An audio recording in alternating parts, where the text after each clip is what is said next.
Halo, salam sehat alami bersama Pak Har, konsultan herbal medicine, dan saya salah satu pakar herbal yang masuk anggota sebagai Perkumpulan Pakar Herbal Indonesia. Kali ini kita akan bicara salah satu penyakit yang hampir semua laki-laki tidak menyadarinya, yang namanya adalah pembengkakan prostat atau BPH, benin prostat hiperplasia.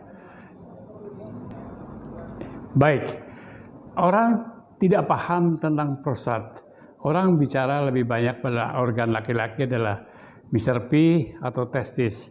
Tapi prostat adalah salah satu bagian daripada anatomi laki-laki yang sangat penting sekali. Besarnya sebesar buah kemiri atau buah kenari. Tetapi ini adalah pusat daripada laki-laki. Disinilah 90% spermatozoa dimatangkan. Jadi apabila prostat ini mengalami masalah, maka akan mengalami masalah laki-laki. Nah, kenapa orang tidak aware dengan prostat? Karena dianggapnya, penyakit apa itu prostat?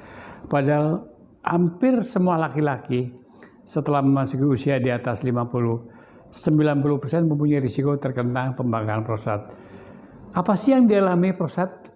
Ini memang kadang-kadang sulit membedakan antara prostat, diabetes, atau mungkin gangguan kencing batu. Karena mirip-mirip semuanya. Jadi gejala prostat adalah kalau malam sering kencing, tetapi pancarannya melemah. Jadi kalau kita mau kencing, harus mengejan. Beda yang sering kencing, kencing biasa aja. Pada orang diabetes biasanya kencing biasa aja. Tetapi pada gangguan prostat, pancarannya melemah, kadang-kadang disertai nyeri, dan kadang-kadang disertai darah. Kencingnya berkali-kali, baru kencing, baru ditutup, resletingnya, kencing lagi. Nah, mengapa laki-laki tidak menyadari? Karena pemahaman tentang prostat sangat-sangat minim sekali. Nah, ini bisa bermasalah. Penyebabnya apa sih? Penyebabnya pertama adalah faktor, yaitu adalah gangguan metabolisme hormon, yaitu hormon laki-laki, hormon testosteron, berubah menjadi estrogen atau dengan aromatase, maka disitulah mengalami pembengkakan. Nah, tentu saja yang perlu diwaspadai adalah kalau bapak usia udah 50 tadi sudah mulai mengalami kencing, harus mengejan, maka harus segera ke dokter. Itulah yang dikatakan gejala gangguan BPH. Baik, yang sering terjadi adalah orang mengalami gangguan prostat, tapi diabaikan. Ada risiko nggak? Ada risikonya jelas. Karena sebetulnya BPH ini kalau dibiarkan, maka bisa menyebabkan timbulnya risiko yang lebih serius, yaitu mengalami kanker prostat. Makanya biasanya kalau udah mulai tadi saya katakan, sering kencing di malam hari, dan harus mengejan, sulit pancarannya melemah, lihat kalau habis kencing banyak bekas-bekasnya di kloset, maka itu tanda, dan pancarannya biasanya menyebar, nggak mengumpul tapi menyebar, seperti orang nyiram tanaman. Nah itu biasanya sudah mengalami gangguan pembengkakan prostat. Harus segera dokter. Kenapa? Karena bisa serius. Apa tindakannya? Biasanya ada dua tindakannya. Apakah harus melakukan tindakan operasi, ya kan? Atau dengan berbagai macam tindakan, melakukan tindakan anatomis medis. Nah, tentu saja saya akan memberikan gambaran mengenai prostat. Nah ini kurang lebih demikian.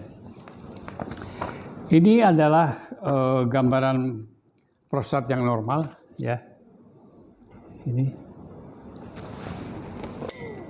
Nah ini kalau prostat normal, ya kan. Ini yang mengalami pembengkakan, ya kan, pembengkakan. Pada saat dia bengkak, maka dia akan bermasalah dengan apa? Dengan cara berkemih. Jadi berkemihnya sangat-sangat sulit. Ini contohnya, ya. Jadi ini normal, ini adalah bengkak. Ya, saya ambil ilustrasi lah. Saya akan mengilustrasikan salah satu bagian daripada prostat, ya kan. Ini penting, ya kan. Jadi lihat, ya kan. Jadi ini misalnya buli-buli kita, ya. Ini ada air kencing, ya. Nah, ini air kencing. pada orang prostat dia adalah kencingnya begini, netes ya. Nah, harusnya kan begini, harusnya normal begini. Tetapi pada orang prostat dia netes dan disertai dengan nyeri. Inilah tanda-tanda prostat. Maka kalau sudah mengalami kondisi itu, apa yang harus dilakukan? Segera ke dokter. Kenapa? Kalau tidak ke dokter, maka akan dilakukan tindakan medis. Itu tindakan operasi. Dan ini salah satu tindakan yang mungkin orang biasanya takut.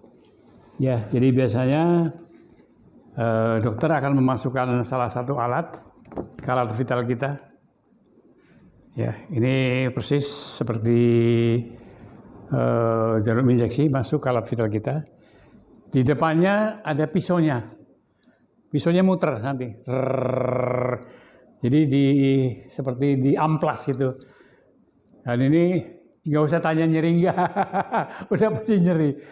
Ya, nah sekarang kalau udah sampai mengalami kondisi begini, tentu saja risikonya ada nggak operasi? Risiko operasi prostat kurang lebih 30-40% mengalami impotensi. Jadi setelah operasi pun ada risikonya juga. Nah, pertanyaannya, Pak, sebenarnya sebab-sebabnya apa sih? Ya, ini yang penting. Sebab-sebabnya tadi saya kasih tahu, pertama adalah faktor penyakit kencing manis. Jadi kalau orang udah kena penyakit kencing manis, risikonya banyak sekali. Gangguan ginjal, ya kan, hipertensi, ya kan, mengalami gangguan persarafan, gangguan seksual, dan gangguan prostat. Keduanya faktor kegemukan. Jadi orang-orang yang gemuk ini harus hati-hati. Ya kan. Ketiganya adalah stres yang berkepanjangan. Karena stres berkepanjangan akan memicu steroid kita. Ya kan. Nah, steroid akan mengganggu proses gangguan daripada metabolisme. Testosteron berubah menjadi estrogen dan berubahnya pembengkakan prostat. Selain itu juga buat laki-laki ya yang sering merokok, apalagi rokoknya rokok elektrik, itu akan risiko sekali. Nah, sekarang Pak, kalau sudah terkena prostat, apa yang saya harus lakukan? Yang paling tepat adalah Bapak harus ke dokter. Yang paling tepat, ya kan? Ini paling tepat. Jadi Bapak harus ke dokter, maka harus dicek. Biasanya ada pengecekan namanya PSA, nanti udah ada ukurannya, nanti dokter akan memberikan keterangan, oh Bapak kondisinya sekian, ya kan? Biasanya ini penting sekali untuk mengukur apakah terjadi risiko kanker prostat atau tidak. Nah, ada nggak pengobatan secara alami? Tentu saja ada. Pengobatan secara alami mungkin Bapak sering mendengar di TV, di radio, prostat dengan Sopalmeto. Memang betul. Tetapi itu sifatnya hanya sebagai pencegahan saja. Kalau sudah terjadi sampai bengkak, sampai ketutup ini, maka Sopalmeto tidak mampu lagi. Yang bisa apa? Yang bisa adalah bagaimana kita cegat supaya prostat tadi tidak bengkak. Ini penting sekali. Dengan apa? Dengan cara mencegat agar hormon testosteron tidak berubah menjadi estrogen. Yaitu dengan apa? Dengan asupan nutrisi yang mengandung mikromineral yang mana zinc. Jadi seseorang yang banyak mengkonsumsi zinc, contohnya apa zinc? Contohnya adalah seperti mungkin kerang, itu banyak mengandung zinc. Ya kan, terus mineral-mineral yang di laut itu banyak mengandung zinc, tetapi harus diekstrak. Keduanya adalah banyak mengkonsumsi fitohormon. Artinya apa? Hormon dari tumbuh-tumbuhan. Seperti apa? Seperti ekstrak kacang kedelai. Ya, dan yang sering terjadi, orang sering keliru. Minum apa? Minum susu kalsium seperti ini. Orang sering sekali salah. Ini harus dihindari. Karena apa? Selain juga akan mengganggu fungsi-fungsi lainnya, juga nanti akan terkena apa? Penyakit osteoartritis. Jadi nggak boleh sembarangan. Jadi sebaiknya kalau udah 50 tahun, konsumsinya susu kedelai. Ya karena, waduh susah sekali Pak kalau sudah terjadi pembengkakan. Oleh karena itu, sekarang ada cara yang paling mudah bagaimana mencegah dan juga mengatasi yang sudah terjadi prostat pada stadium keempat, yaitu dengan apa?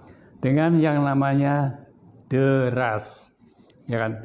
DERAS ini adalah salah satu nutraceutical, yaitu produk herbal yang mengandung pertama adalah, yaitu di samping mengandung Serena repens, juga mengandung tadi ekstrak daripada kulit kacang kedelai, ya, dan juga mengandung beberapa zat herbal yang bisa mengempeskan prostat dan melancarkan urin serta juga mengempeskan. Yang penting bagaimana bisa dikempeskan. Nah, berapa lama konsumsi deras ini? Kalau sudah pada stadium yang sudah stadium 4 yang sudah tinggal operasi, saya anjurkan pagi 2, siang 2, malam 2. Kalau udah berat sekali. Kalau udah Pak, ini harus operasi. Artinya sudah stadium berat sekali. Maka pagi 2, siang 2, malam 2. Tetapi kalau sudah mulai baik, maka diturunkan menjadi siang 2, malam 2. Berapa lama? Pengalaman saya pada kondisi-kondisi orang yang mengalami prostat berat itu sekitar 2-3 minggu akan mengalami pengempesan. Ya kan? Nah, setelah kempes, maka deras ini jangan di stop, diteruskan sampai 3 bulan. Jadi kalau sudah kempes, diteruskan minum kapsulnya 2 pada saat malam ini selama 3 bulan. Jadi sekali lagi, buat laki-laki yang sudah mengalami gangguan prostat, salah satunya adalah konsumsi deras. Ini adalah sangat-sangat lengkap sekali. Bukan sekedar herbal, tapi produk nutraceutical. Itu herbal yang diekstrak secara tingkat tinggi yang mengandung 3 hal. Yang pertama adalah mencegah terjadi pembengkakan, ya kan? Keduanya adalah memperlancar air urin, dan ketiganya mengempeskan prostat.